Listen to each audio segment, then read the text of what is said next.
রাজধানীর রামপুরাতে জুলাই আন্দোলন দমনে কঠোর ছিল আইনশৃঙ্খলা বাহিনী। পুলিশের গুলিতে মৃত্যু হয় মারুফ নামের এক আন্দোলনকারীর। ট্রাইব্যুনালে অষ্টম দিনে সাক্ষ্য দেন জাতীয় চক্ষু বিজ্ঞান ইনস্টিটিউটের 2 চিকিৎসক সহ 5 জন। অলিউল রনির রিপোর্টে বিস্তারিত। জুলাই গণঅভ্যুত্থানে সংগঠিত মানবতাবিরোধী অপরাধের মামলায় সাবেক প্রধানমন্ত্রী শেখ হাসিনা, সাবেক স্বরাষ্ট্রমন্ত্রী আসাদুজ্জামান খান কামাল ও সাবেক আইজিপি চৌধুরী আব্দুল্লাহ আল মামুনের বিরুদ্ধে আন্তর্জাতিক অপরাধ ট্রাইব্যুনালে চলছে সাক্ষ্য গ্রহণ। আজ জবানবন্দি দেন আরও 5 জন।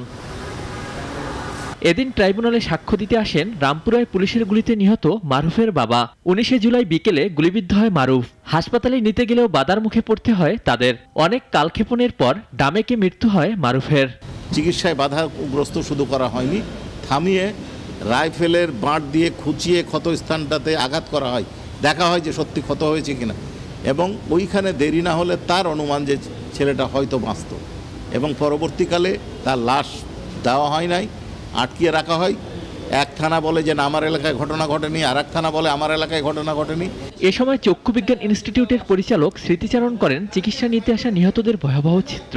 রেটিনা বিভাগের সহকারী অধ্যাপক জাকিয়া সুলতানা জানান, গণঅভ্যুত্থানে আহত 11 জন 2 চোখের দৃষ্টি চিরতরে হারিয়েছেন। আরও 493 জন চিরতরে হারিয়েছেন 1 চোখের দৃষ্টি। আহত ব্যক্তিরা ছিল যারা অধিকাংশই পিলেট এবং বুলেট বিদ্ধ ছিল, তাদের যে চেহারার বিভৎসতা তার বর্ণনা দিয়েছেন। যে প্রেজেন্টেশনটা দিয়েছেন তাতে দেখা যায় 1000-এরও বেশি গুলিবিদ্ধ ব্যক্তি চক্ষু চিকিৎসার জন্য তাদের কাছে উপস্থিত হয়েছে। এছাড়াও জুলাই অভ্যুত্থানে 4 আগস্ট ফার্মগেটে পুলিশের গুলিতে গোলাম নাফিস সহ 3 জনকে হত্যা মামলায় রমনা জোনের সাবেক এডিসি শচীন মল্লিককে 28 আগস্ট হাজিরের নির্দেশ দিয়েছে ট্রাইব্যুনাল। কারণ আপনি জানবেন উত্তরটা। অলিউল রনি, নাগরিক, ঢাকা।